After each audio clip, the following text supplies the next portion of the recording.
si Boss GK! Masaya ang buhay ni Madam Cheng! Kaya pupunta tayo sa Vanity Aesthetic Lounge. Ngayon, hindi alam ng staff natin dito na dadali natin sa doon. Me-day niya ngayon, me-day. Thankful tayo dahil sa lahat ng trabaho natin at ginagawa sa buhay, may mga taong nakastick sa atin para tulungan tayo sa everyday lives natin. Kaya na mga loves, balik na tayo. Wow! Magpa-eyelash ka? Yeah. Ano ba gusto mo, eyelash or facial? Eyelash na lang ako. Eyelash ka na lang. Pakita mo nga dito, Anicher, wala eyelash. Yan! O, tingnan natin ha. Mag-before and after tayo ha. Pero walang pagbabago yan.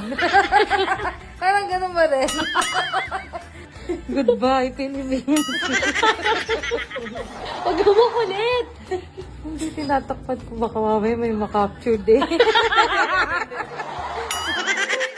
Ayun nga, mga my loves, ayan na.